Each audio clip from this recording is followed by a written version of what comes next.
إن الحمد لله نحمده ونستعينه ونستغفره ونعوذ بالله من شرور أنفسنا ومن سيئات أعمالنا من يهده الله فلا مضل له ومن يضلل فلا هادي له وأشهد أن لا إله إلا الله وحده لا شريك له وأشهد أن محمدا عبده ورسوله أما بعد فإن خير الحديث كتاب الله وخير الهدي هدي محمد صلى الله عليه وسلم وشر الأمور محدثاتها وكل محدثة بدعة وكل بدعة ضلالة وكل ضلالة في النار۔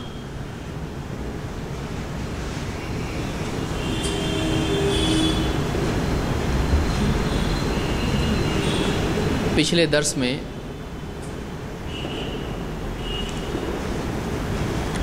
اصول فقہ کی تعریف کیا ہے ہم نے دیکھا تھا۔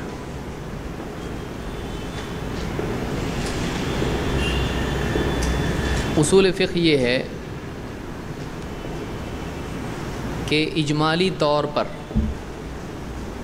ہم فقہ کے دلائل میں بحث کریں، یعنی اصول فقہ میں کیا ہوتا ہے کہ فقہ کی دلیلیں اجمالی طور پر اس پر گفتگو کی جاتی ہے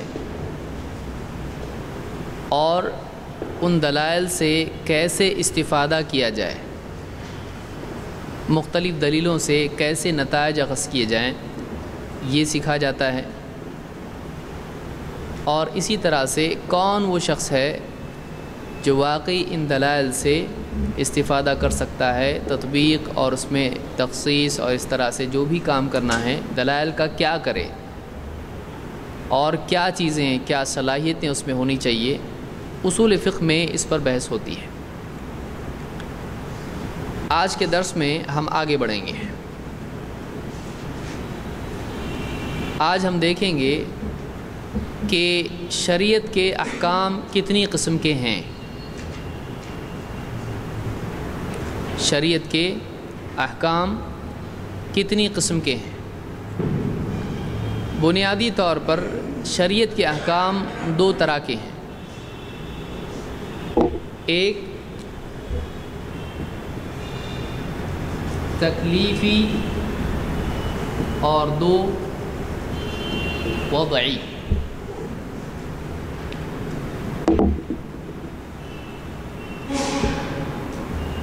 شریعت کے احکام دو قسم کے ہیں، ایک تکلیفی اور دوسرے وضعی۔ یہ کیا ہے؟ تکلیفی احکام یہ ہیں کہ اللہ کی طرف سے بندے کو کچھ چیزوں کے بارے میں بتایا گیا ہے کہ وہ یہ اس کے لیے یہ کرنا ضروری ہے یا وہ ایسا کرے، یا پھر کچھ ایسی چیزیں ہیں جس کے بارے میں اس کو منع کیا گیا ہے کہ اس نے بالکل ایسا نہیں کرنا ہے یا اس کو بچنا چاہیے، یا پھر اس کے لیے گنجائش ہے وہ کرے، اس کے لیے جائز ہے، اس کی مرضی پر چھوڑ دیا گیا ہے۔ تو بندے کو کچھ چیزوں کا مکلف کیا گیا ہے ان چیزوں کے کرنے یا نہ کرنے کے اعتبار سے، اجازت ہونے یا نہ ہونے کے اعتبار سے۔ تو ان احکام کو کیا کہیں گے؟ الاحکام التکلیفیہ۔ یہ تکلیفی احکام ہیں۔ تکلیف کا لفظ آپ سمجھ سکتے ہیں مکلف کرنے سے ہے، وہ ذمہ دار ہے کہ اس نے ایسا کرنا ہے یا ایسا نہیں کرنا ہے۔ دیکھیے دو چیزیں ہیں، ایک تو یہ کہ ایسا کرنا ہے اوپر سے حکم آیا ہے، ایک ہے کہ ایسا نہیں کرنا ہے ایسا حکم آیا ہے، تیسرا یہ کہ اس پر چھوڑ دیا گیا ہے، چاہے تو وہ کرے چاہے تو نہ کرے۔ تو بندے کے لیے اختیار کا ہونا نہ ہونا اور کوئی چیز کرنا اور کوئی چیز چھوڑنا، یہ تین حالتیں ہو سکتی ہیں، صحیح ہے؟ کتنی حالتیں ہو سکتی ہیں؟ ایک تو یہ حالت ہے، تین حالتیں ہیں۔ ایک یہ کہ اس کو اللہ کی طرف سے حکم آئے تم نے یہ کرنا ہے، دوسرا اس کو حکم آئے تم نے یہ نہیں کرنا ہے، تیسرا اس کو حکم آئے تم چاہو تو کرو چاہو تو نہ کرو، یعنی اللہ کی طرف سے اس کو اختیار دیا جائے۔ تو یہ 3 قسم کی حالتیں بندے کی ہوتی ہیں. ان حالتوں کے اعتبار سے وہ مکلف ہوتا ہے، اس پر ذمہ داری ہوتی ہے، کرے نہ کرے، چاہے تو کرے چاہے تو نہ کرے. کبھی حکم ایسا ہوتا ہے کہ جو لازم ہوتا ہے، کرنا ہی پڑے گا، چھوٹ نہیں ملے گی. اور کبھی حکم اس اعتبار سے ہوتا ہے کہ کرو اچھا ہے، نہیں کرے کوئی بات نہیں، لیکن کرو تو بہت اچھا ہے. تو کرنے کے کاموں میں بھی 2 قسم کے کام ہوتے ہیں. ایک یہ کہ وہ کرنا ضروری ہے، اور دوسرا یہ کہ کرے تو بہت اچھی بات ہے. اسی طرح سے نہ کرنے کے کاموں میں، منع کاموں میں 2 قسم کے کام ہوتے ہیں. اسٹرکٹلی تم نے نہیں کرنا ہے ایسا، اور کبھی ایسا ہوتا ہے نہ کرو تو اچھا ہے، خواہ مخواہ کیوں کر رہے ہو، نہ کرنا اچھا ہے. لیکن اگر کر لیا کوئی کام ایسا جو اسٹرکٹلی منع نہیں ہے، ٹھیک ہے تمہاری مرضی، لیکن اچھی بات نہیں کی تم نے. تو اس اعتبار سے کل ملا کر احکام جو تکلیفی احکام ہیں ان کی 5 قسمیں ہیں. تکلیفی احکام کی کتنی قسمیں ہیں؟ 5 اعتبار سے بندہ کسی نہ کسی چیز کا مکلف ہوتا ہے. یہ کیا ہیں؟ کرنے کے اعتبار سے 2، نہیں کرنے کے اعتبار سے 2، اور اختیار کے اعتبار سے 1. ٹھیک ہے، 2 ادھر 2 ادھر، 1 بیچ میں. کرنے کے اعتبار سے 2 کام، 2 چیزیں کیا ہیں؟ 2 حکم جس کو ہم کہیں گے، جس کا وہ مکلف ہے، 2 ہیں. وہ کیا ہیں؟ واجب اور مستحب. واجب اور مستحب.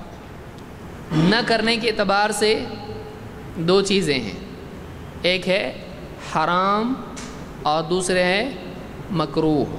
حرام اور مکروہ. 3 اجازت ہے، کرے تو ٹھیک، نہیں کرے تو بھی ٹھیک، کوئی مسئلہ نہیں.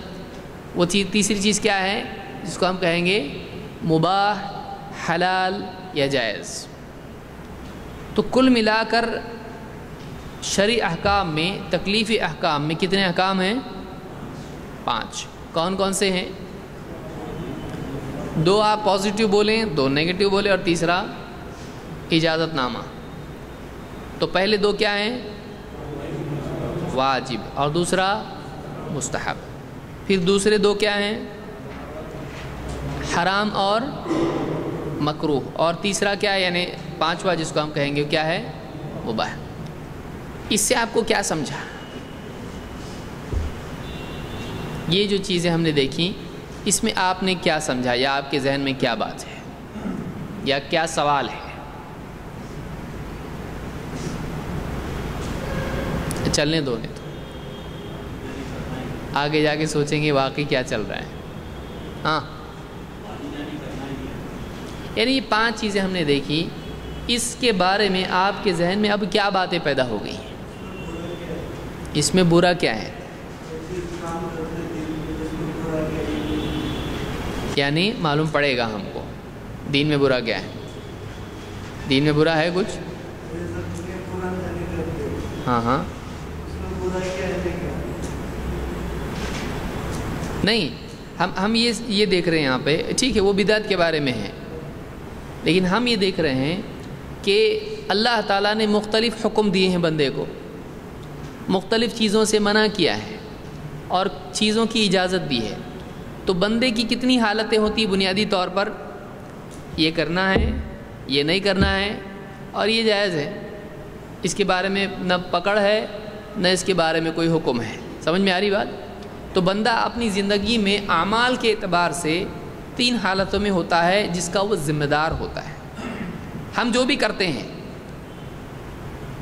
اس کی کوئی ایسی کیٹیگری بتائیے جو ان 5 کے باہر ہو. سمجھ میں آ رہا ہے؟ بندہ کچھ نہ کچھ کرے گا کہ نہیں کرے گا. آپ اس کے اعمال کی کیٹیگریز بناؤ اور ان اعمال کو ان کے 5 کے باہر رکھ کے دکھاؤ. بتاؤ، رکھ سکتے؟ کوئی ایسا عمل بتاؤ جو ان 5 کیٹیگریز میں سے کسی میں بھی نہیں آتا. مثال سوچو ذرا، بہت زور ڈال کے دونوں آنکھ بند کر کے سوچو، ہے کوئی عمل؟ کوئی بھی عمل نہیں۔ 5 کون کون سے پہلے کون بتائے گا؟ واجب، پہلے تو بولیں گے ہم کو واجب ہی معلوم نہیں، تو تم یہ کیوں پوچھے؟ واجب، مستحب، حرام، مکروہ اور مباح، یہ آپ کو معلوم ہی یہ کیا ہے؟ نہیں معلوم، ٹھیک ہے۔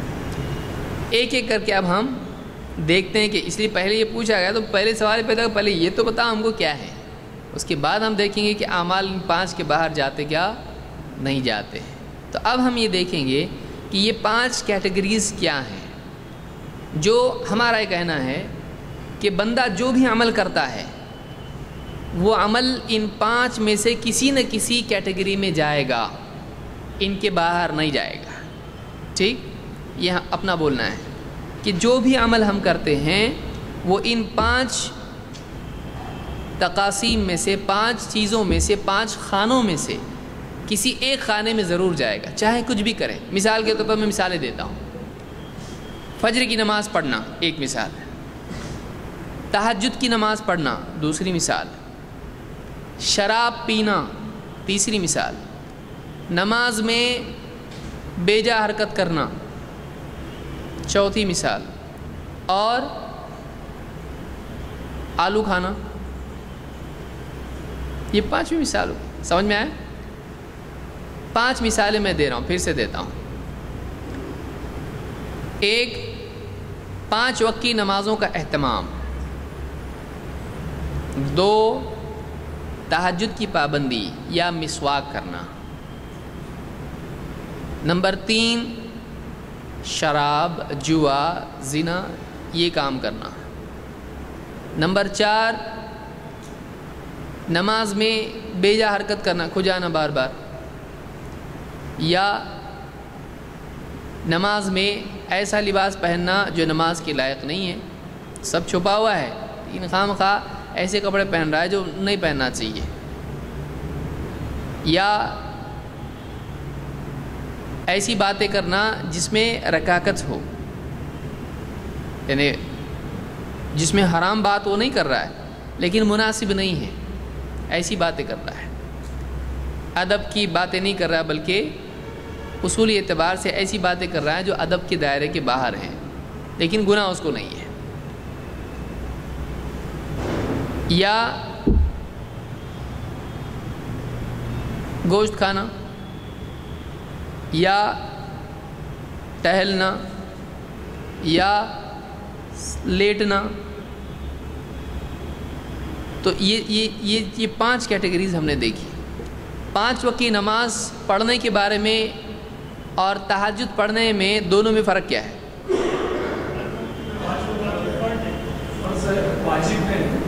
ہاں، اوکے۔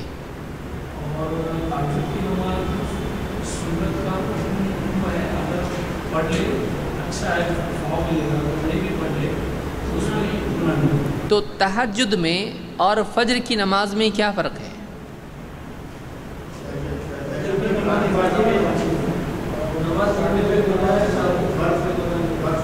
یا فجر کی 2 سنت، یا تہجد ہی پکڑ، چلیے اب دوسری مثال کیوں دیکھیں۔ تہجد کی 2 رکعت اور فجر کی 2 رکعت، 2 رکعت ہیں، دونوں میں فرق، خاص فرق کیا ہے؟ تہجد کیا ہے؟ نفل ہے، اور فجر کیا ہے؟ تو ان میں فرق کیا ہے؟ اب ٹھیک ہے، نام دے دیا آپ نے اس کو کہ نفل ہے، اب کسی آدمی کو فرض اور نفل معلوم نہیں ہے تو اس کو آپ کیا بتاؤ گے؟ بولے گے ٹھیک ہے بھائی نفل ہے، اور یہ تو ویسے بھی تو فرق پہلے سے تھا، فجر اور تہجد کا فرق، 2 نام الگ اس کے تھے، آپ نے 4 نام کر دیا۔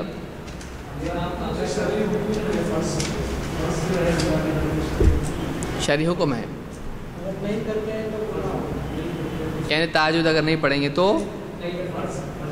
فجر کی نہیں پڑھیں گے تو گناہ ہوگا، اور تہجد اگر نہیں پڑھیں گے تو گناہ نہیں ہوگا. یعنی یہ فرق دونوں میں ہے کہ تہجد کی نماز اگر نہیں پڑھتے ہیں تو گناہ ہوگا، ہے نا، نہیں ہوگا. اور اگر فجر کی نماز نہیں پڑھتے ہیں تو گناہ ہوگا. اور اگر پڑھتے ہیں تو فجر کی نماز ثواب ملے گا یا گناہ ہوگا؟ پڑھتے ہیں تو ثواب ملے گا، ثواب ملے گا. اور تہجد کی تو یعنی دونوں پر کیا ہوگا؟ ثواب ملے گا. لیکن اگر فجر کی چھوڑتے ہیں تو گناہ بھی ہے، پڑھنے پر ثواب ہے اور نہ پڑھنے پر. اور تہجد کی نماز پڑھنے پر لیکن نہ پڑھنے پر. تو یہ ایک فرق معلوم ہوا کہ دونوں میں فرق ہے. تو کرنے کے اعتبار سے دو قسم کے عمل ہوتے ہیں. ایک عمل وہ ہوتا ہے جس کا کرنا لازم ہوتا ہے، اور اگر اس کو آدمی امتثالاً کرے. میں یہ لفظ اس لیے استعمال کر رہا ہوں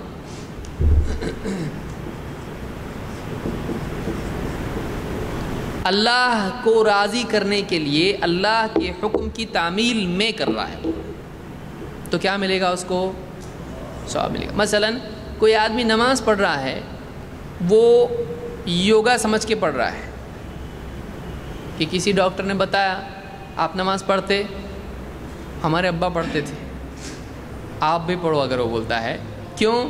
آپ کا وزن اتنا زیادہ ہے، آپ کا تھوڑا ہڈی پستی ٹھیک ہو جائے گی اگر آپ نماز پڑھو گے، کیونکہ نماز میں یوگا ہے. اب وہ نماز یوگا کی نیت سے پڑھ رہا ہے. اگر یوگا نہیں ہوتا تو یہ نماز نہیں پڑھتا. تو کیا اس کو ثواب ملے گا؟ کیوں نہیں ملے گا؟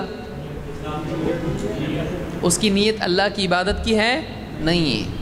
اگر اس کی صحت صحیح ہو جائے تو نماز بھی کیا کر دے گا؟ چھوڑ دے گا. اسی طرح سے روزہ ہے، کوئی آدمی ڈائٹنگ کے لیے رکھ رہا ہے، چلو اچھا موقع آ گیا، سب رکھ رہے ہیں میں بھی رکھ لیتا ہوں، ڈائٹنگ ہو جائے گی. تو خالصتاً اس کا مقصد یہی ہے. اگر ڈائٹنگ کا اس میں کوئی یعنی سبب نہ ہو تو روزہ رکھے گا نہیں. تو اس نیت سے اگر وہ نیکی کرتا ہے کوئی آدمی تو کیا اس کو ثواب ملے گا؟ تو معلوم ہوا کہ امتثالاً اعمال کا کرنا ضروری ہے. اللہ کے حکم کی تعمیل میں اللہ کو راضی کرنے کے لیے عمل کرنا، اس کو کیا کہتے ہیں؟ امتثال. اللہ کے حکم کی تعمیل ہے. جی میں آیا کر لیا، جی میں آیا نہیں کر لیا، ایسا نہیں. مجھ کو اچھا لگ رہا ہے اس لیے میں کر رہا ہوں، ایسا نہیں. کیوں کر رہا ہوں؟ اللہ کا حکم ہے، اللہ کو راضی کرنے کے لیے. ٹھیک ہے. تو فجر کی 2 رکعت میں اور تہجد کی 2 رکعت میں ہم نے کیا فرق دیکھا کہ فجر کی 2 رکعت یعنی فرض نماز اگر ہم پڑھتے ہیں امتثالاً تو کیا ملے گا؟ ثواب. اور اگر نہیں پڑھتے ہیں تو گناہ. لیکن تہجد کی نماز، اچھا تہجد میں ضروری ہے امتثال؟ ہر عبادت میں ضروری ہے، ہر نیکی میں اللہ کی رضا مقصود ہونا. اور یہ دین ہے اس لیے میں کر رہا ہوں، اللہ کے لیے میں کر رہا ہوں، اللہ نے حکم دیا اس لیے میں کر رہا ہوں، یا اللہ کے نبی صلی اللہ علیہ وسلم نے، اللہ نے ترغیب دی اس لیے میں کر رہا ہوں. تو اس لیے اس کو امتثال کہیں گے. اگر کوئی آدمی ایسا عمل کرتا ہے جیسے تہجد کی نماز ہے، پڑھتا ہے تو اس کو کیا ملے گا؟ ثواب. لیکن نہیں پڑھتا ہے تو عذاب ہے. دوسری چیز اب ہم منفی پہلو سے دیکھیں گے، یعنی ممنوعات کے اعتبار سے دیکھیں گے. جیسے ایک آدمی کا شراب پینا، یہ کیا ہے؟ کرنا چاہیے کہ نہیں؟ نہیں کرنا چاہیے. اس سے منع کیا گیا ہے. کبھی کبھی پیے تو بہت تھک گئے، یا کوئی پارٹی ہو، ولیمہ ہو، خوشی کا دن ہو، یا گھر میں بہت جھگڑا ہوا ہو، سمجھ میں نہیں آ رہا کیا کروں، تو پی سکتے ہیں. کبھی نہیں پی سکتے. ہمیشہ کے لیے شراب کیا ہے؟ حرام ہے، ممنوع ہے. لیکن اس کے مقابلے میں دوسری مثال، جیسے میں نے مثال دی، نماز میں بے جا حرکت کرنا ہے.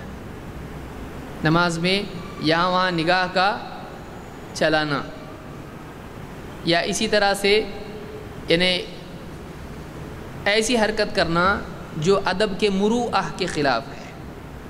جیسے مثال کے طور پر مجلس میں لوگ بیٹھے ہوئے ہیں, یہ پاؤں پھیلا کے بیٹھ گیا ان کے سامنے, کیا ایسا کرنا اچھا ہے؟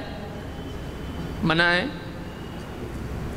آپ بات کریں بار بار ناک میں انگلی ڈال رہے ہیں, آپ ایسا بچے کو منع کرو گے کہ کہو گے بہت اچھا کرتا رہے تو ایسا, یا تجھ کو اجازت ہے, کیا کریں گے آپ؟ منع کریں گے. بار بار ایک بچہ جو ہے تھوک باہر نکالتا ہے اور واپس اندر لیتا. بچے کیا نہیں کرتے ہیں, آپ بچوں کو دیکھیے, آپ بہت ساری چیزیں سیکھنے ملیں گی. عجیب و غریب چیزیں کرتے ہیں بچے. یا مثلاً کوئی چیز کھا رہا ہے اور پھر ہاتھ میں دے رہا ہے, پھر کھا رہا ہے. یا اس طرح کی کوئی بھی حرکت ہے جس میں مطلب کراہت ہے, کراہت ہوتی ہے, تو کیا ایسی چیز حرام ہے؟ سمجھ میں آ رہا ہے آپ کہ بچے کا ہاتھ پر تھوکنا بار بار, یا آدمی کا کرنا ایسا, ویسے تو آدمی کرے گا نہیں. اس طرح کی مثالیں دے رہا ہوں میں. اس کے بعد ہم دوسری مثالیں دیکھیں گے, لیکن یہ آسانی سے آپ کو سمجھ میں آئے گا کہ کوئی آدمی کہے بھائی میں اپنے بائیں ہاتھ پہ تھوکتا ہوں, تو کیا آپ اس کو کہیں گے بہت اچھی بات ہے, ثواب ملے گا؟ آپ بولو گے اس کو, آپ کیا کہو گے؟ یہ مطلب اچھی چیز نہیں. کیوں نہیں ہے؟ اس سے طبیعت کو کیا ہوتی ہے؟ کراہت ہوتی ہے. یہ اچھی چیز نہیں ہے, لوگوں کو برا لگے گا اس سے. یا جیسے حدیث میں اللہ کے نبی صلی اللہ علیہ وسلم فرماتے ہیں من حسن اسلام المرء ترکہ ما لا یعنیہ, آدمی کے اسلام کی خوبی یہ ہے کہ وہ ایسی چیزوں کو ترک کر دے جس سے اس کا کوئی مطلب نہیں ہے. ایک آدمی بیجا بازار میں چلا گیا, کوئی مطلب نہیں اس کا, تو ایسا کرنا اچھا ہے کہ برا ہے؟ گناہ ہے اس میں, تو ثواب ہے اس میں, تو گناہ بھی نہیں ثواب بھی نہیں, تو کر سکتا ہے ایسا. زیادہ پہلو کیا ہے اس میں, بہتر کیا ہے, کرنا کہ نہیں کرنا؟ ایک آدمی جا کے کہیں بھی ٹھہرنا منع ہے کہ آپ کا بتائیے, تو آپ چوک میں جا کے کھڑے ہو گئے, تو یہ حرام ہے؟ حرام ہے کہ نہیں چوک میں کھڑے ہونا؟ نہیں حرام. اور ثواب ہے اس میں؟ تو انہیں حرام بھی نہیں, فرض ہے کیا چوک میں جایا کرو؟ فرض بھی نہیں ہے, اور اس پہ ثواب بھی نہیں ہے. یہ حرام ہے. اب بچ گئے کتنے؟ 2 ہی بچ گئے. جائز ہے. تو اس میں اچھا اور برا پہلو کے اعتبار سے دونوں ایک دم ایکول ہیں. اس میں نہ نیگیٹو ہے نہ پازیٹیو ہے. کیا زیادہ ہے اس میں, پازیٹیو زیادہ ہے کہ نیگیٹو زیادہ ہے؟ نیگیٹو زیادہ ہے اس میں, کہ اس کے اندر کیا ہے, خیر کا پہلو کم ہے, یا اس کے اندر نقصان نہ ہونے کا پہلو کم ہے, نقصان ہونے کا پہلو زیادہ ہے. سبب وہ بن سکتا ہے کسی نقصان کا, ناپسندیدہ چیز ہے. یا آسانی سے میں سمجھا رہا ہوں, پھر ہم شرعی مثالوں کی طرف آئیں گے. تو ایسی چیز جس میں پازیٹیو پہلو کم ہو, نیگیٹو زیادہ ہو, یا ایسی چیز, اب آ رہا ہوں میں, جس کو منع کیا گیا ہو لیکن سختی سے منع نہ کیا گیا ہو, اس کے کرنے کی گنجائش رکھی گئی ہو, ایسی چیز کیا ہوتی ہے, اس کو مکروہ کہتے ہیں. تو یہ 5 قسم کی چیزیں ہوئی. تو بندے کے اعمال 5 قسم کے ہوں گے.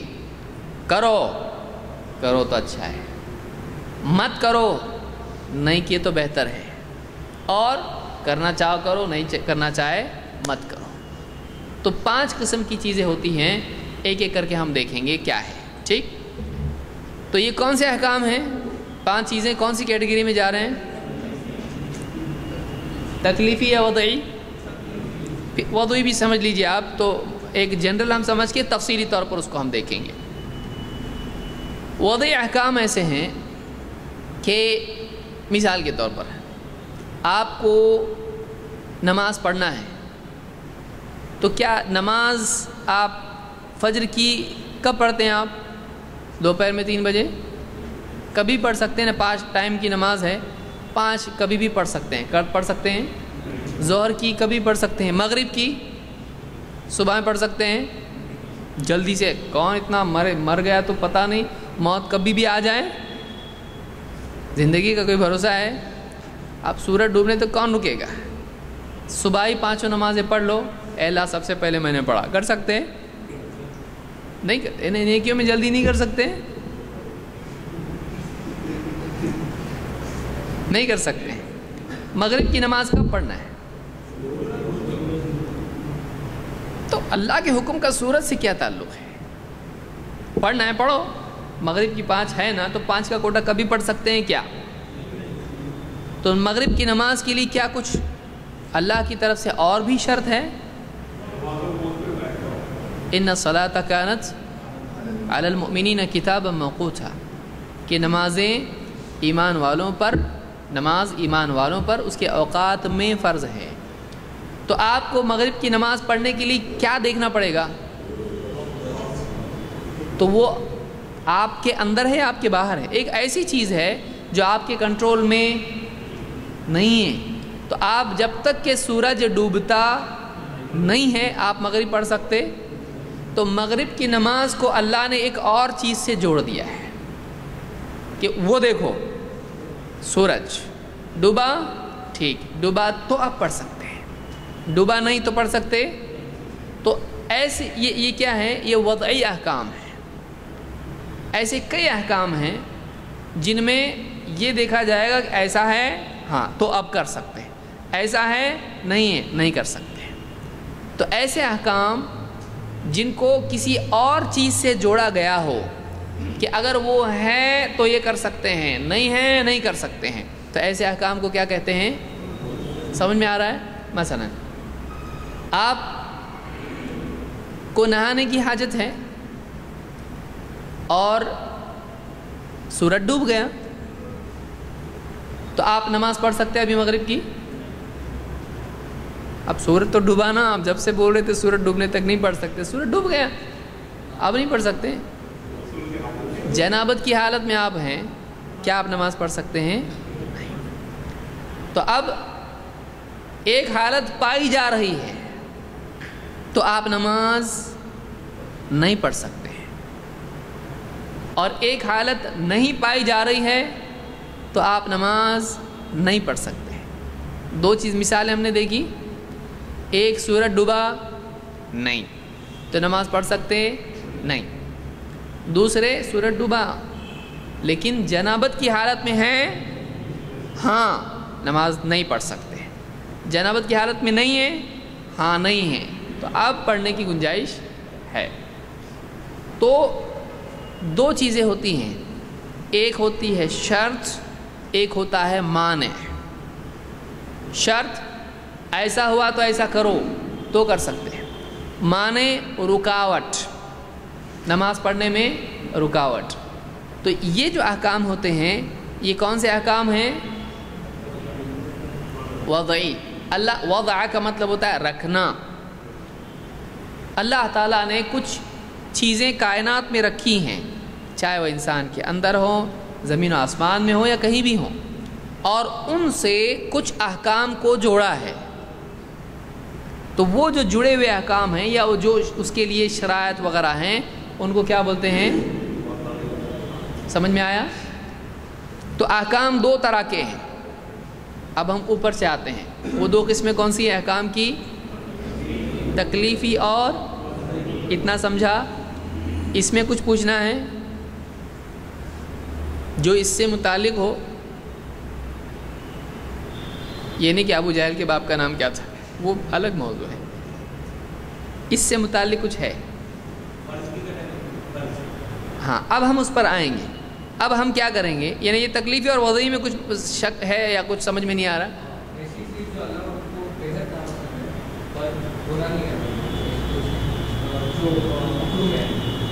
جیسے آپ طلاق کی مثال دینا چاہ رہے ہیں، ابغض الحلال الی اللہ الطلاق، یہ حدیث صحیح نہیں ہے۔ سب سے ناپسندیدہ چیز جو یعنی حلال ہے اللہ کے نزدیک طلاق ہے، یہ حدیث سند کے اعتبار سے صحیح نہیں ہے۔ تو بے حد ناپسند کا مطلب یہ ہے کہ حرام ہوگا، سختی سے ناپسند ہو، کہ اللہ تعالیٰ نے سختی سے اس کو ناپسند کیا ہو۔ مکروہ ہمیشہ جائز ہوگا۔ مکروہ جائز کی وہ کیٹیگری ہے کہ کرنے پر گناہ نہیں، یعنی کیا تو گناہ ہوگا اس کو، لیکن ثواب سے محروم ہو جائے گا اور ثواب میں کمی آ جائے گی۔ جیسے مثال میں نے کیا دی نماز میں، کیا حدیث آپ بتا سکتے ہیں نماز میں کھجانے سے نماز ٹوٹ جاتی ہے؟ نہیں، لیکن مطلب اس کے ثواب میں کیا ہوگا، کیونکہ نماز میں حرکت نہیں ہونا چاہیے، خشوع اور خضوع میں کیا ہے، ضروری ہے۔ تو بہرحال آگے ہم اور تفصیل سے آئیں گے۔ تو دو قسمیں احکام کی ہیں، ایک ہے تکلیفی اور دوسرے ہے وضعی۔ یہ بڑھتے جائے گا تو آپ کا سر درد بھی آپ کو سب یاد رکھنا پڑے گا، تو آپ اس کو یاد رکھیں، یہ بہت اہم چیزیں ہیں، آپ کا بہت آسانی سے سمجھ میں آئے گا کہ احکام کو کیسے کیٹیگرائز کر سکتے ہیں۔ تو احکام کی دو قسمیں ہیں شرعی احکام کی، تکلیفی وضعی۔ تکلیفی وضعی، تکلیفی احکام کی کتنی قسمیں ہیں؟ 5، ایک ایک کر کے ہم اب دیکھتے ہیں۔ پہلی قسم ہے واجب۔ الواجب ما امر به الشارع على وجه الالزام، والواجب يثاب فاعله امتثالا ويستحق العقاب تاركه، ويستحق العقاب تاركه، کہ واجب وہ ہے جس کا شارع نے لازمی طور پر کرنے کا حکم دیا، ایسے طور پر حکم دیا ہے کہ جو کیا ہے، لازم ہے، کرنا پڑے گا تم کو۔ تو ایسا جو حکم ہوتا ہے اس کو کیا کہتے ہیں؟ واجب۔ اور واجب وہ عمل ہے جس کے امتثالاً کرنے پر ثواب ملتا ہے اور چھوڑنے پر وہ گناہ کا حقدار ہوتا ہے، وہ سزا کا حقدار ہوتا ہے۔ تو اس کو ایسی چیز کو کیا کہیں گے؟ واجب۔ اس کے کئی نام ہیں، جن میں سے اس کو واجب بھی کہتے ہیں اور فرض بھی کہتے ہیں۔ کیا فرض اور واجب میں فرق ہے؟ فرض اور واجب میں کوئی فرق نہیں، پہلے سے بچپن سے آپ سنتے آئے ہوں گے، فرض الگ ہے، واجب الگ ہے۔ فرض اور واجب کا فرق صرف حنفی علماء کرتے ہیں، شافعی، مالکی، حنبلی، ان سب کے نزدیک، اہل الحدیث، ان سب کے نزدیک فرض اور واجب کیا ہوتا ہے؟ ایک ہی ہوتا ہے۔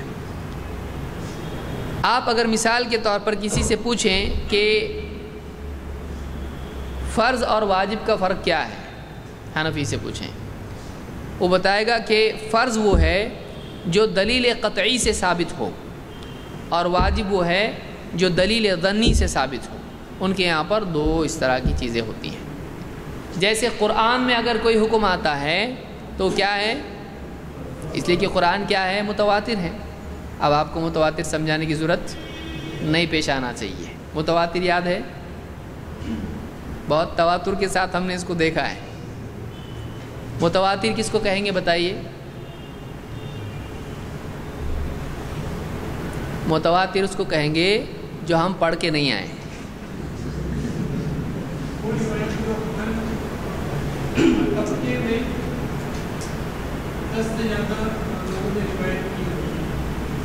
ہاں صحیح،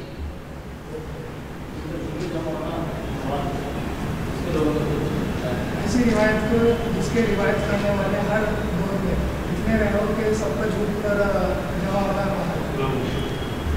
ایسی روایت جس کے ہر زمانے میں اتنے زیادہ راوی ہوں کہ عادتاً ان کا جھوٹ پر جمع ہونا محال ہو، ناممکن ہو، ہر زمانے میں زیادہ لوگ، تو اس کو کیا کہتے ہیں؟ متواتر۔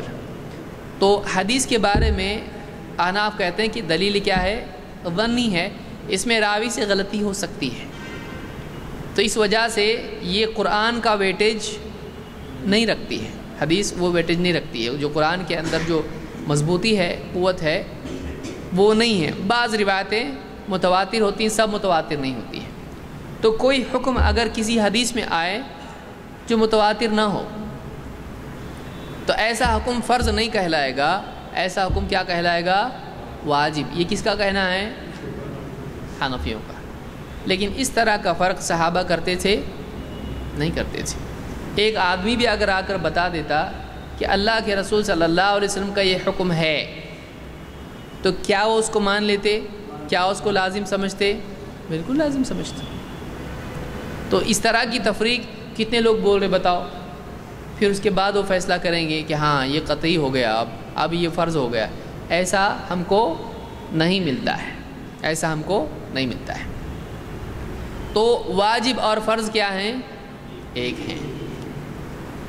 واجب کے معلوم کرنے کے اعتبار سے احکام کئی اعتبار سے ہوتے ہیں، جیسے اللہ تعالیٰ قرآن کریم میں اگر فرماتا ہے کتب علیکم الصیام کما کتب علی الذین من قبلکم لعلکم تتقون، تم پر روزے لکھ دیے گئے جیسا کہ تم سے پہلوں پر لکھے گئے تھے تاکہ تم میں تقوی پیدا ہو۔ تو کتبہ کا لفظ جب آتا ہے کتب علیکم، تم پر لکھا گیا، کتاب اللہ علیکم، تم پر یہ لکھا جا چکا ہے، تو یہ لفظ بھی ایک قرینہ ہوتا ہے، یہ کیا ہے؟ لازم ہے۔ یا جیسے فرضت الصلاۃ، نماز فرض ہوئی، یا واجب کا لفظ آئے، وجب یا واجب اس طرح کا لفظ آئے تب بھی وہ واجب یا فرض ہوتا ہے۔ جیسے اس کی تردید کہ دونوں میں فرق ہے، اس حدیث سے بھی ہوتی ہے کہ اللہ کے نبی صلی اللہ علیہ وسلم فرماتے ہیں اذا التقى الختانان، یعنی اگر ایک آدمی کی شرمگاہ عورت سے مل جائے، ختنہ کی جگہیں دونوں کی ملاقات ہو جائے تو فقد وجب الغسل، تو غسل کیا ہو جاتا ہے؟ اذا التقى الختان الختان فقد وجب الغسل، کہ جب ختان سے مل جائے تو غسل واجب، وجب الغسل۔ آپ یہ بتائیے کہ قرآن میں غسل کا حکم ہے یا نہیں جنوبی کے لیے؟ لیکن حدیث کیا بتا رہی ہے؟ غسل کیا ہو جاتا ہے؟ تو فرض ہوتا ہے یا واجب ہوتا ہے؟ تو قرآن کے اعتبار سے تو غسل کیا ہو گیا؟ جنوبی کے لیے بیوی سے صحبت کرنے کے بعد غسل کیا ہو جاتا ہے؟ فرض ہوتا ہے، کیونکہ قرآن میں اس کا حکم ہے، حتیٰ تغتسل، اللہ نے کہا ہے نا، تو غسل کا حکم وہاں ہے۔ لیکن حدیث میں کیا آ رہا ہے اس کے لیے لفظ؟ فقد وجب الغسل، تو غسل واجب ہو گیا۔ تو معلوم ہوا کہ فرض واجب ہو سکتا ہے، تو اس میں کوئی فرق نہیں ہے۔ تفریق کی دلیل تفریق کرنے والے کو دینی پڑے گی۔ دونوں بھی کیا ہیں؟ ایک ہی ہے۔ یہاں پر اس میں دونوں کو ایک ہی استعمال کیا گیا لفظ، یعنی الگ لفظ سے ایک ہی چیز پر اطلاق ہو رہا ہے، یعنی دونوں کیا ہیں؟ ایک ہیں۔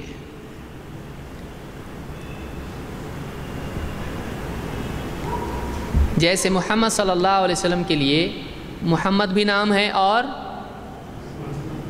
احمد بھی نام ہے۔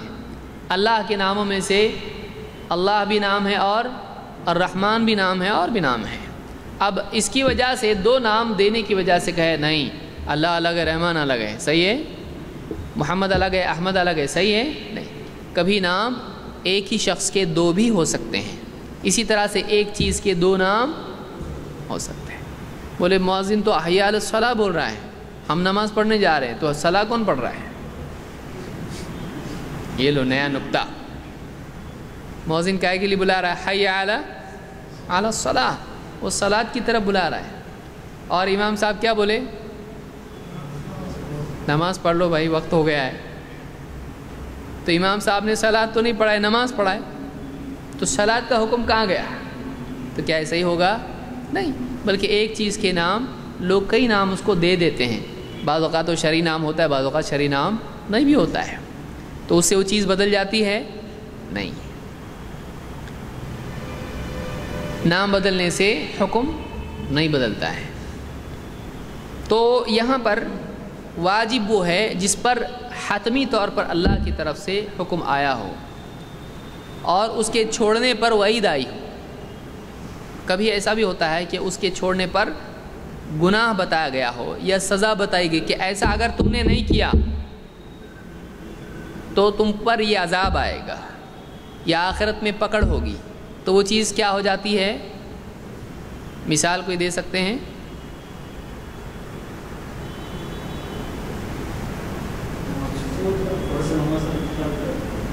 فرض نماز کا ترک کر دینا۔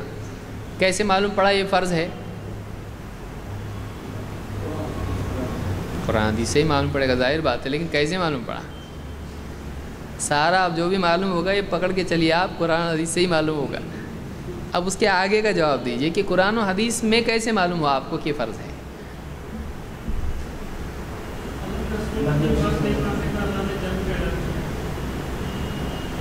وہ اجمالی دلیل ہوئی، تفصیلی نہیں ہے، تفصیلی دلیل ہے۔ دیکھیے فقہ کے بارے میں تفصیلی دلیل ہوگی یا اجمالی؟ اگر آپ کہتے ہو کہ واجب نہ کرنے پر گناہ گار ہوگا تو وہ دلیل صحیح ہے، اللہ اس کے رسول کی نہیں ماننے پر جنگ کا اعلان ہے، تو وہ کوئی بھی بات نہ ماننے پر ہے، تو وہ کس کی دلیل ہے؟ واجب کی دلیل ہے کہ واجب لازم ہوتا ہے، لیکن نماز لازم ہے۔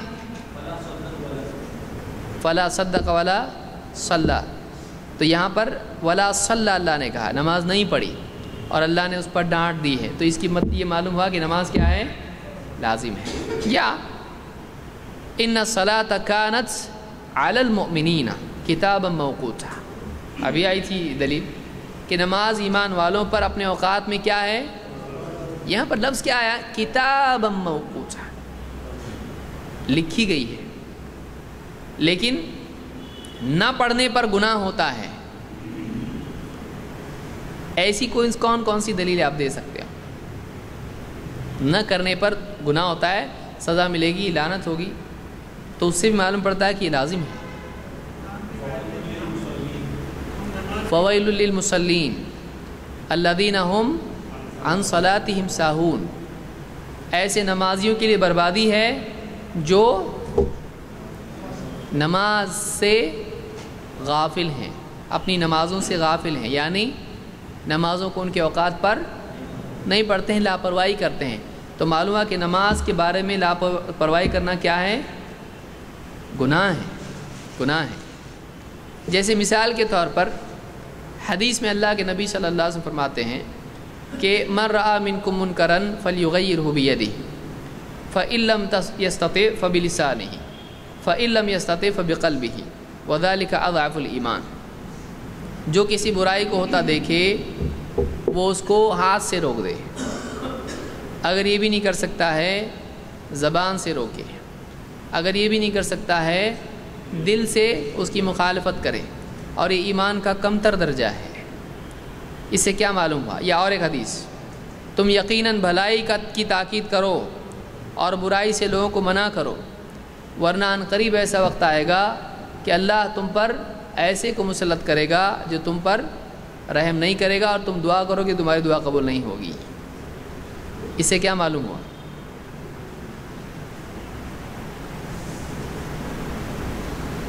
امر بالمعروف اور نہی عن المنکر کیا ہے؟ لازم ہے۔ اس سے ایمان میں فرق پڑتا ہے، اس سے اللہ ناراض ہو کر دعائیں قبول کرنا روک دیتا ہے۔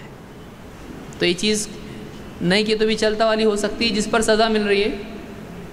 بھائی آپ کو اگر کوئی چیز تم نہ کرو تو کوئی پرابلم نہیں ہے، اور نہیں کیا تو سزا بھی دے دی، تم تو پہلے بتائے تھے ہم کو کوئی پرابلم نہیں، پھر سزا کیوں دی؟ سمجھ میں آ رہی بات کہ کسی چیز پر جب اختیار ہو نہ کرنے کا تو سزا دی جا سکتی ہے، لیکن جب اختیار نہیں ہے چھوڑنے کا تب وہ چیز کیا ہو جائے گی؟ لازم ہو جائے گی۔ تو ایسی تمام چیزیں جن کے نہ کرنے پر سزا کی وعید ہو وہ چیزیں بھی کیا ہو جاتی ہیں؟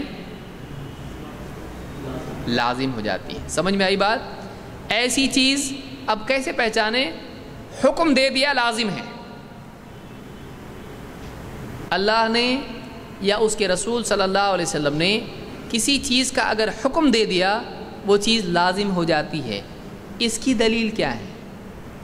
قرآن کریم میں اللہ تعالیٰ فرماتا ہے فَلْيَحْذَرِ الَّذِينَ يُخَالِفُونَ عَنْ أَمْرِهِ أَن تُصِيبَهُمْ فِتْنَةٌ أَوْ يُصِيبَهُمْ عَذَابٌ أَلِيمٌ، وہ لوگ جو اس رسول کے حکم کی مخالفت کرتے ہیں، چاہے قول سے ہو، قلب سے ہو یا عمل سے ہو، جو کہا اس کو دل میں مانتے ہی نہیں، ہم نہیں مانتے، زبان سے بولتے ہم نہیں مانتے، یا مانتے ہیں لیکن عمل نہیں کرتے ہیں، عمل سے مخالفت، یہاں جاؤ بولتے یہاں جا رہا، نماز پڑھو بولے تو نہیں پڑھ رہا، تو یہ کیا ہوئی؟ کیسی مخالفت ہے یہ؟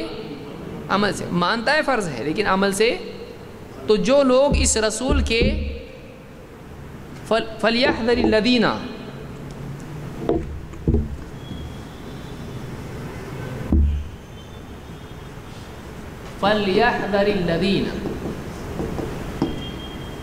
يُخَالِفُونَ عَنْ أَمْرِهِ أَنْ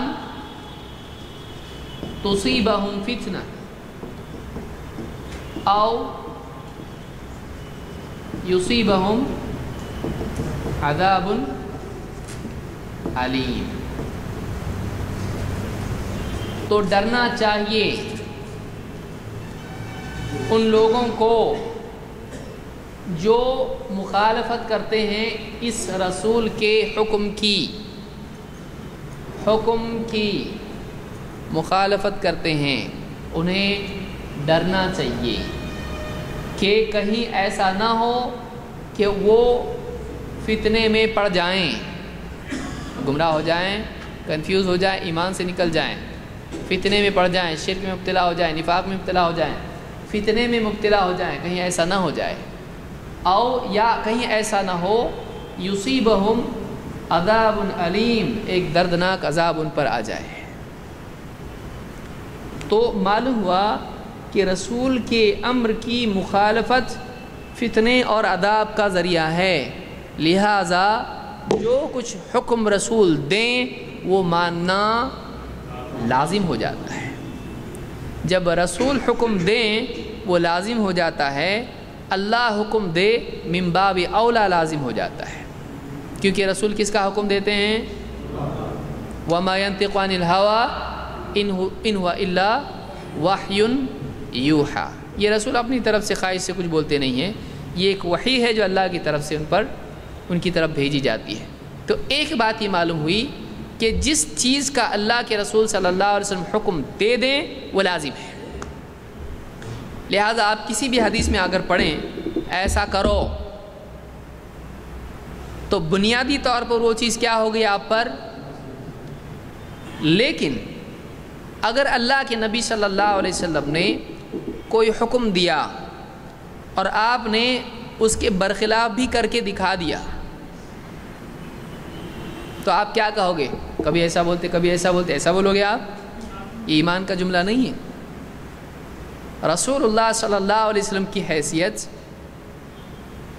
معلم کی حیثیت کی تھی، آپ معلم تھے، اور اللہ کے احکام آپ اپنے قول اور عمل دونوں سے واضح کرتے تھے، لہٰذا کوئی چیز اگر کرنے کی ہے اور اس میں تاکید ہے لیکن گنجائش اور چھوٹ بھی اس میں ہے تو آپ اس کے برخلاف بھی کر کے بتاتے تھے، تاکہ اگر کوئی آدمی وہ نہیں کرتا ہے تو گناہ گار نہ ہو۔ سمجھ میں آ رہی بات؟ کہ جیسے آپ صلی اللہ علیہ وسلم نے حکم دیا، کیا حکم دیا؟ اجعلوا آخر صلاتکم باللیل وترا، پچھلے ہفتے میں نے دیکھا تھا اس کو، اپنی رات کی آخری نماز وتر کو بناؤ۔ اسے کیا معلوم ہوا؟ اب یہ حکم ہو گیا، ایسا کرو، وہ چیز کیا ہو جاتی ہے؟ لازم ہو جاتی ہے۔ اب اگر حکم آ گیا تو کیا ہو گیا؟ اب اگر کوئی آدمی وتر کے بعد کچھ پڑھتا ہے تو کیا ہو جائے گا وہ؟ لیکن کسی کی طبیعت ہو سکتی عبادت کرنے کی، تو اللہ کے نبی صلی اللہ علیہ وسلم نے وتر کے بعد بھی پڑھ کے بتا دیا کہ ایسا نہیں ہے کہ کوئی آدمی اس کے بعد پڑھے تو کیا ہوگا، لیکن چونکہ آپ نے اس کی تاکید کی ہے تو زیادہ بہتر کیا ہے؟ وتر کیا ہو، اور اگر کوئی پڑھ لے تو چل جائے گا۔ سمجھ میں آ رہا ہے؟ آپ پڑھ رہے ہیں تو وہ یہ بتانے کے لیے پڑھ رہے ہیں کہ پڑھ سکتے ہیں، لیکن تاکید کس چیز کی کر رہے ہیں امت کو؟ آخری نماز وتر ہونا چاہیے۔ تو اب یہ وجوب سے کیا ہو گیا؟ نکل گیا۔ سمجھ میں آیا کہ کسی چیز کا حکم نبی صلی اللہ علیہ وسلم دیتے ہیں اور اس کے برخلاف بھی کر کے بتا دیتے ہیں یا قول سے بتاتے ہیں گنجائش ہے، جیسے بین کل اذانین صلاۃ، بین کل اذانین صلاۃ، 3 مرتبہ آپ نے کہا، ہر دو اذانوں کے بیچ میں نماز ہے. ہر دو اذانوں یعنی اذان اور اقامت یہ دونوں کیا ہوتی ہیں؟ اذان اس کو کہا جاتا ہے. ہر دو اذان اور اقامت بیچ میں نماز ہے. پھر آخری مرتبہ آپ نے کیا فرمایا؟ لمن شاء، جو پڑھنا چاہے اس کے لیے. کیوں؟ تاکہ یہ لازم نہ ہو جائے. اسی لیے آپ نے کیا فرمایا کہ لولا ان اشق علی امتی لامرتهم بالسواک عند کل صلاۃ.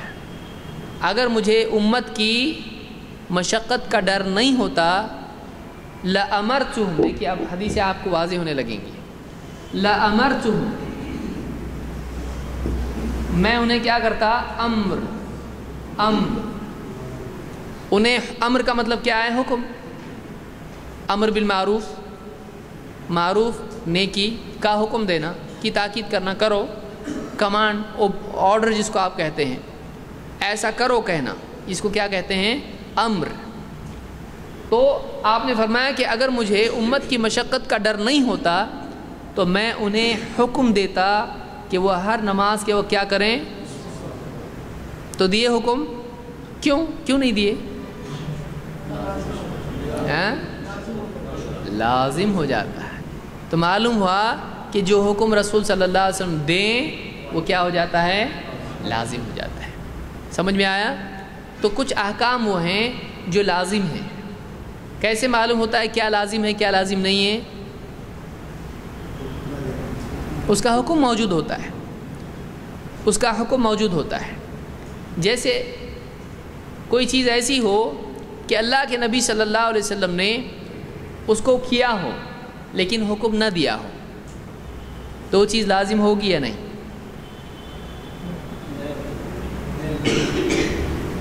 لازم ہوگی کہ نہیں؟ جس چیز کو آپ نے کیا ہو لیکن اس کا حکم نہ دیا ہو تو وہ لازم ہوتی ہے؟ نہیں ہوتی ہے. یہ اصول اس میں ہے کہ رسول صلی اللہ علیہ وسلم حکم دیتے ہیں تو لازم ہوتی ہے. لیکن جیسے چاش کی نماز ہے تو آپ صلی اللہ علیہ وسلم پڑھتے تھے اس کو. تہجد کی نماز ہے آپ پڑھتے تھے لیکن اس کا حکم موجود نہیں ہے.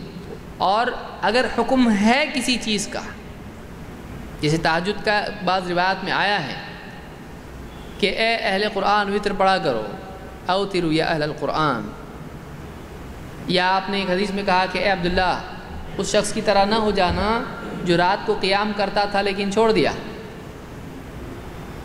تو بعض روایات میں امر ہوتا ہے لیکن وہ امر ترغیب ہوتا ہے، امر وجوب نہیں ہوتا ہے. سمجھ میں آ رہا ہے؟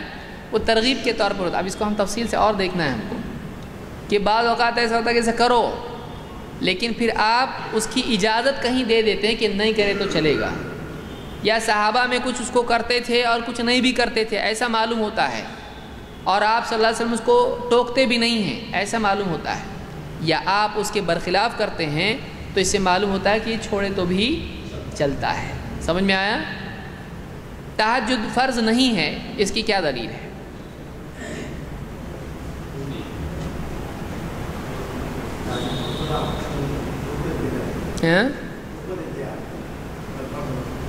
میں بتایا نا حکم ہے.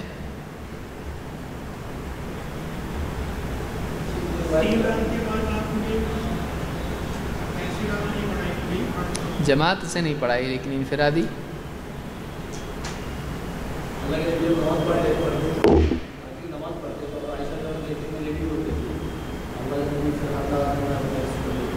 ایک دلیل کیا اس سے کیا ثابت ہوا؟ مطلب کیسے ثابت ہوا؟ اس سے کیسے ثابت ہوا یہ سمجھے آپ لوگ؟ کیا بات ہوئی ہے؟ اللہ کے رسول صلی اللہ علیہ وسلم رات میں نماز پڑھتے تھے اور آپ رات میں عائشہ کیا ہوتی تھیں؟ لیٹی رہتی تھی، اور پھر آپ فجر کے قریب ان کو جگا دیتے تھے اور بات چیت کرتے تھے، گھر کے جو بھی معاملات ہوتے تھے. تو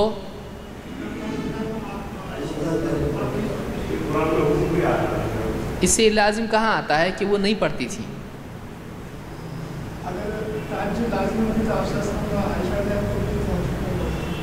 ٹھیک ہے، لیکن اس میں یہ کہا ہے کہ وہ نہیں پڑھتی تھی،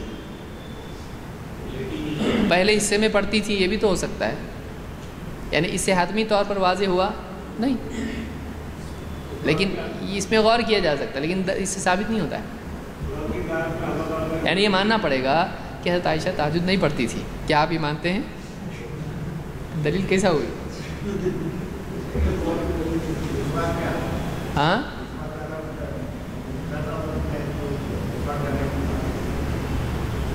جو تہجد کی بات کر رہے ہیں ہم لوگ، مسواک کی نہیں. سوال کیا گیا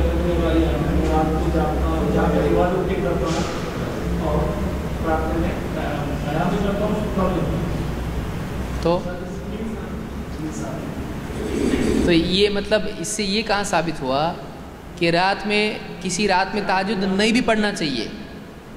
یہ ہے کہ پوری رات اس کا پس منظر کیا ہے؟ پوری رات جاگوں گا، سوؤں گا نہیں.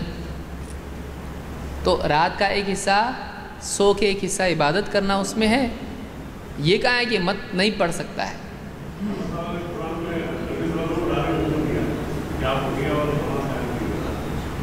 تو اس سے معلوم ہوا کہ لازم ہے. تو ہم یہ پوچھ رہے کہ لازم نہیں ہے کدھر ہے؟ مصیبت ہو رہی نا، تہجد بھی آ رہی ہے کیا گلے میں؟ ہاں 3 دن آپ نے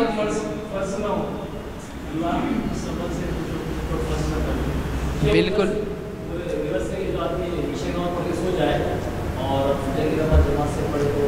بالکل دیکھیں، یعنی یہ تفقع ہے کہ دلائل میں غور کرنا اور واقعی سے مطلب لینا کہ ایک آدمی اگر رات میں عشاء کی نماز جماعت سے پڑھتا ہے اور فجر کی نماز جماعت سے پڑھتا ہے، اس کو پوری رات عبادت کرنے کا ثواب ملتا ہے. یہ ایک دلیل ہو سکتی ہے، لیکن اس میں یہ نہیں ہے کہ وہ چھوڑ سکتا ہے. تو کیا کریں گے آپ؟ اس کا جواب کیا دیں گے؟ اس کو پکڑیے، اس دلیل پہ بات کیجیے. یعنی اس کو رات بھر کا ثواب مل رہا ہے، تو اگر وہ عبادت کرتا تو ملتا، لیکن اس کو یہ ثواب عبادت کر کے مل رہا ہے یا نہیں کر کے؟ نہیں کر کے مل رہا ہے. اس کو سمجھ میں آ رہا ہے؟ اس میں عبادت کا تذکرہ نہیں، اور وہ رات بس یہ 2 جماعتوں کا اہتمام کر لے تو رات بھر کا ثواب ملتا ہے اس کو. ایسا اس میں چاہے پھر وہ رات میں پڑھے یا نہ پڑھے. ہاں دونوں پڑھے گا تو شرط کے ساتھ ہے. اور کوئی دلیل ایک دم واضح؟ اس سے حدیث پڑھنے کا شوق آپ کو پیدا ہوگا کہ واقعی کیسے حدیث میں مطلب ڈھونڈتے ہیں، کہاں دلیل یاد رہنا چاہیے ہم کو. حضور پاک صلی اللہ علیہ وسلم کی ایک حدیث ہے جہاں پہ وہ روزانہ تہجد پڑھا کرتے تھے اور لوگ جمع ہو جاتے تھے ان کے ساتھ. پھر وہ کچھ دن وہ رک گئے، باہر نہیں آئے اور لوگوں سے بچے رہے. یہ ثابت کرتا ہے کہ اگر وہ فرض ہوتا، واجب ہوتا تو حضور پاک صلی اللہ علیہ وسلم کو بالکل سامنے آتا. یہ تب دلیل بن سکتی ہے. کیا یہ دلیل بن سکتی ہے؟ تہجد لازم نہیں. کیوں نہیں بن سکتی؟ ٹھیک ہے، تو یہاں یہ بتائیے کہ یہ کیوں دلیل نہیں بن سکتی ہے، یا اس میں کیا شبہ پیدا ہو سکتا ہے؟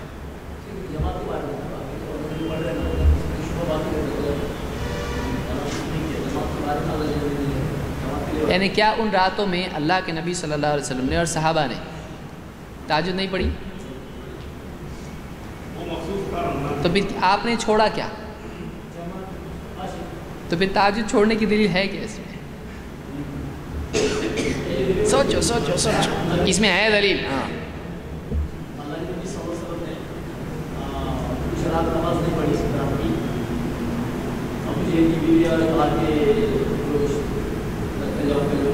شیطان نے آنا چھوڑ دیا. بالکل صحیح. سمجھ میں آئے کہ بعض راتوں میں آپ نے بیمار ہونے کی وجہ سے نہیں پڑھی اور آپ نے قرأت نہیں کی، کیونکہ آپ جہراً قرأت کیا کرتے تھے عام طور سے. تو ابو جہل کی بیوی ام جمیل آ کے کہنے کیا تمہارے شیطان نے تم کو چھوڑ دیا کیا؟ اس پر سے آیتیں نازل ہوئیں. اس میں کوئی یہ کہے کہ یہ تو عذر کی وجہ سے تھا، بیمار تھے اس لیے. کیا مصیبت ہے، پیچھا ہی نہیں چھوڑ. تو کیا کہیں گے؟ جواب دے سکتے ہیں آپ لوگ. 2 دلیلیں تو ایسی چھوڑ دیا آپ کی تھیں وہ. تو گیا وہ. ہاں اس میں نہیں پڑھے ایسا کہاں ہے؟ سمجھ میں آپ کو کوئی آدمی جب واقعی دلیل دینے کا موقع ہے تو ایسا ہو سکتا ہے. اب ایسا بتاؤ.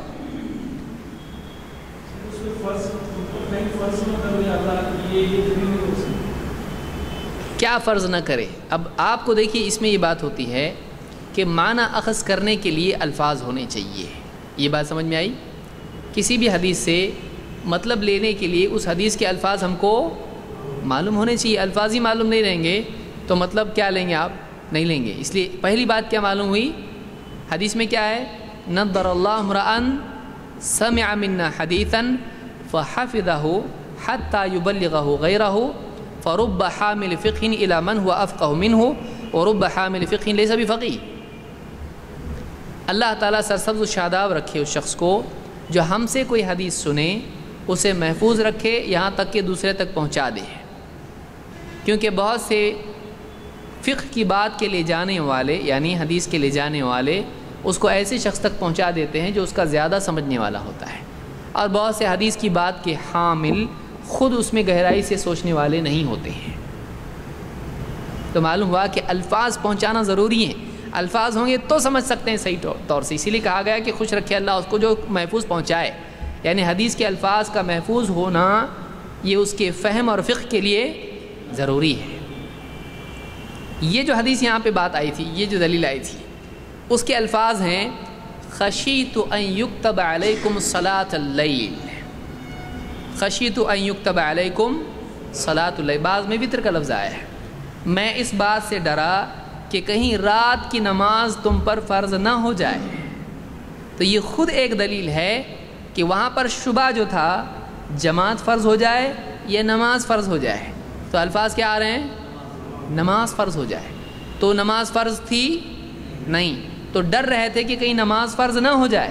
تو وہ خود ایک دلیل ہے, لیکن یہ کب دلیل بنے گی؟ جب ہم اس کے الفاظ جانتے ہوں. خشیت ان یکتب علیکم صلاۃ اللیل, رات کی نماز کہیں تم پر فرض نہ ہو جائے. یہ اس میں خود دلیل موجود ہے. اس سے معلوم ہوا کہ یہ نماز فرض نہیں ہے. دوسری دلیل کیا تھی؟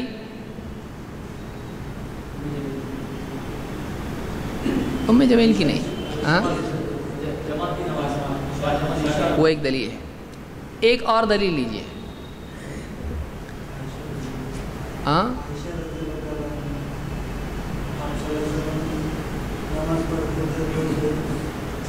اس پہ صراحت نہیں کہ وہ نہیں پڑھتی تھی. تو آپ لوگ بولے نا ہم لوگ نہیں مانیں گے عائشہ رضی اللہ عنہا نہیں پڑھتی تھی, پھر واپس وہی لائے.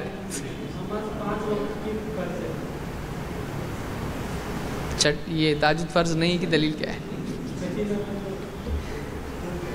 دیکھیے اللہ کے نبی صلی اللہ علیہ وسلم کے پاس ایک شخص آیا. اس نے آپ سے کہا کہ آپ کا بتانے والا ہمارے پاس آیا تھا اور اس نے ہم کو بتایا کہ 5 وقت کی نمازیں اللہ نے ہم پر فرض کی ہیں, تو کیا یہ صحیح ہے؟ اس نے قسمیں دے کر, مختلف روایت اس میں آئی ہیں, تو اس کے علاوہ میرے اوپر کچھ ہے کیا؟ 5 وقت کی نمازیں ہیں. آپ نے کہا ہاں. اس نے سچ کہا. کہا کیا اس کے علاوہ اور مجھ پر کچھ لازم ہے؟ آپ نے کہا نہیں, الا ان تطوع, الا یہ کہ تو اپنے طور پر پڑھے, اس کے علاوہ تجھ پر فرض کچھ ہے؟ تو معلوم ہے کہ 5 وقت کی نمازیں کیا ہیں, اور کوئی وقت ایسا نہیں ہے کہ اس وقت کی نماز بھی فرض ہو. اور تہجد کون سے وقت کی نماز ہے؟ اس کا نام کیا ہے؟ صلاۃ اللیل. صحیح نا, قیام اللیل, صلاۃ اللیل, وہ کیا ہے؟ لازم ہے نا. پھر آگے ادھر ہی تو لازم نہیں ہے, 5 وقت کی نمازیں فرض ہیں. یا یہ اس دلیل سے کیا معلوم ہوا؟ 5 فرض ہے, اس کے علاوہ فرض نہیں. اگر یہ 6ٹھی نماز بھی ہوتی تو آپ بولتے یہ بھی فرض ہے. وہ آدمی مکہ میں آیا تھا یا مدینہ میں؟ بولے ہم کو کیا معلوم. وہ مدینہ میں آیا تھا کیونکہ آپ نے آدمی بھیجا تھا, مدینہ کی روایت سے. اور وہ من اللیل فتہجد بہ کون سی آیت ہے؟ مکی ہے مدنی ہے؟ سورہ بنی اسرائیل کہاں کی ہے؟ یہ مکی ہے, مکی ہے. اور اس طرح کی یا ایھا المزمل قم اللیل الا قلیلا وہ مکی ہے، تو اس سے معلوم ہوا کہ یہ جو امر ہے یہ امر وجوب نہیں ہے، اگر یہ لازم ہوتا تو ایسا نہیں ہوتا، یعنی آپ صلی اللہ علیہ وسلم بتاتے کہ 5 نمازوں کے علاوہ بھی ایک نماز ہے جو کیا ہے، فرض ہے۔ سمجھ میں آیا؟ ایسی اور بھی دلیلیں آپ کو مل سکتی ہیں جس میں معلوم ہوتا ہے کہ یہ نماز لازم نہیں، یہ ایسا ہم کو دیکھنا پڑتا ہے، تب جا کے ہم کسی چیز کے بارے میں نتیجے پر پہنچتے ہیں یہ لازم ہے یا نہیں ہے۔ ٹھیک ہے، آج کے لیے میں سمجھتا ہوں اتنا کافی ہے، مزید اس پر گفتگو ہم اگلے ہفتے کریں گے۔